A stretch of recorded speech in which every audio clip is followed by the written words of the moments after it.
Hello everyone and welcome back to Math Bold Master. আৰম্ভ কৰোঁ আমাৰ আজিৰ সেশনটো।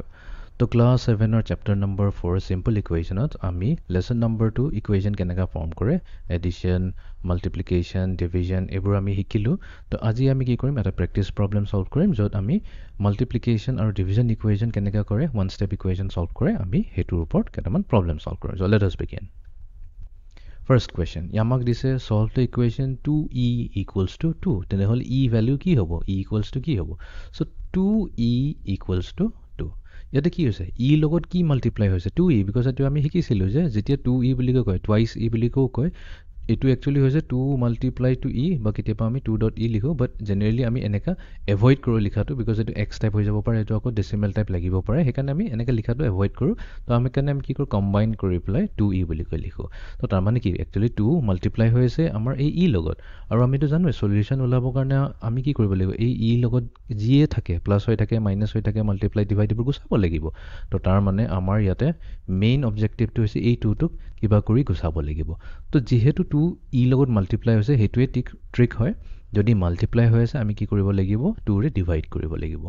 এতিয়া যদি আমি লেফট হ্যান্ড সাইডে কৰিছো তেনেহলে তো ৰাইট হ্যান্ড সাইডেও কৰিব লাগিব কাৰণ ইকুৱেশ্যনৰ মিনিংটো হৈছে ব্যালেন্স কৰি ৰাখিব লাগিব লেফট সাইডত যি কৰি আছো ৰাইট সাইডতো সেম কামটোৱে সেম অপাৰেশনটোৱে কৰিব লাগিব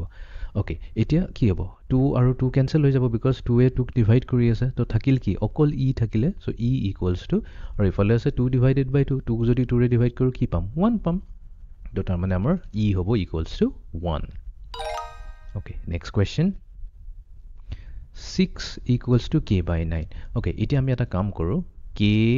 by 9 equals to 6 মই খালি কি কৰিছো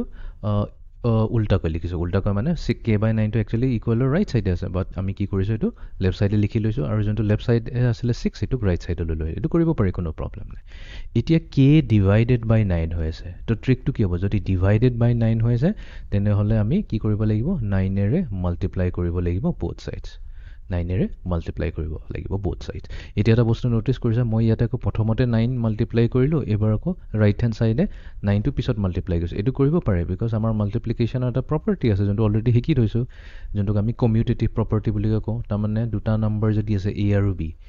a লগত b মাল্টিপ্লাই কৰা বা b প্ৰথমতে লৈ তাৰ পিছত a লগত মাল্টিপ্লাই কৰা দুইটাৰে আনসাৰ সেম টু সেম হয় সেইকাৰণে মই 9 টো ইয়াতে প্ৰথমতে লিখো বা পিছত লিখো কোনো প্ৰবলেম নহয় বাট এতিয়া ফাইদাটো কি হৈ গল 9 আৰু 9 গল তো ইফালে থাকি গল অকল কি আৰু ইফালে 6 into 9 কি হ'ব 6 9 যা 54 তাৰ মানে আমাৰ কি ভ্যালু হৈ যাব 54 okay next question solve the equation 6 equals to 3s তো আমি কি কৰিম 3s টো প্ৰথমতে লিখি লম আৰু ইফালে 6 টো দিম এতিয়া 3 লগত s মাল্টিপ্লাই হৈছে 3s ৰ মিনিংটো এটো হয় আমি কি কৰিব লাগিব 3 এ ডিভাইড কৰিব লাগিব লেফট হ্যান্ড সাইডত যদি কৰিছো তেনে হলে তো ৰাইট হ্যান্ড সাইডত শিওৰলি কৰিবই লাগিব এতিয়া ইফালে 3 আৰু 3 লেফট হ্যান্ড সাইডত গুছি গল কেনসেল হৈ গল তো থাকিল অনলি s আৰু ইফালে আছে 6 by 3 আৰু 6 divided by 3 6 ক 3 ৰে ডিভাইড কৰিলে আমি কি পাম 2 পাম তো তাৰ মানে আমাৰ ফাইনাল আনসাৰ হ'ব s equals to 2 okay next question solve the equation h by 9 equal 9 equals to h by 9 but আমি এটো h by 9 equals to 9 লৈ লম তো h by 9 মানে কি h divided by 9 তো আমি কি কৰিব লাগিব 9 এৰে মাল্টিপ্লাই কৰিব লাগিব both sides তো a9 আৰু a9 কেনসেল হৈ গল থাকি গল অকল h আৰু 9 9 যা 81 তো h ৰ ভ্যালু হৈ যাব আমাৰ 81 next question 2 equals to n by 3 বা আমি কম n by 3 equals to 2 এটা কাম কৰো মই এটো এবাৰ যেনেকা দি আছে তেনেকাই মই কৰি চাও তো মই কৰাই প্লাই দেখুৱাই দিও বস্তুটো চাবা সেম টু সেম আহিব তো এতিয়া কি আছিল n ডিভাইডেড বাই 3 আছে ৰাইট হ্যান্ড সাইডত তো তাৰ মানে আমি কি কৰিম 3 ৰে মাল্টিপ্লাই কৰিম তো এফালে যদি কৰিছো হিফালেও কৰিব লাগিব লেফট হ্যান্ড সাইডত সো 3 2 যা 6 আৰু এফালে 3 আৰু 3 কেনসেল হৈ গল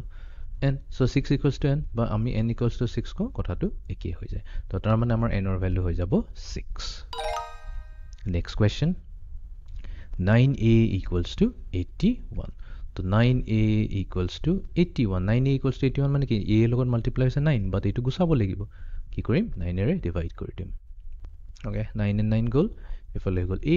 equals to 81 divided by 9 তো এটো হৈ যাব আমাৰ 9 এটো 9 next question 10 equals to p by 10 তো তাৰ মানে 10 equals to p by 10 তাৰমানে এবাৰ p লগত ডিভাইড হৈ আছে 10 তো আমি কি কৰিম এই 10 টো গুছাবৰ কাৰণে 10 এৰে মাল্টিপ্লাই কৰি দিম ইফালে 10 এৰে মাল্টিপ্লাই কৰি দিম তো 10 আৰু 10 মাল্টিপ্লাই হ'লে আমাক দিব 100 ইফালে 10 আৰু ইফালে 10 কেনসেল ইফালে দিলে আমাক p সো p হৈ গ'ল ইকুৱেলছ টু 100 সো আমাৰ p ভ্যালু হৈ যাব 100 আৰু আমি তুমি ভেৰিফাই কৰি লওঁ yes তো p ভ্যালু আহিছে আমাৰ 100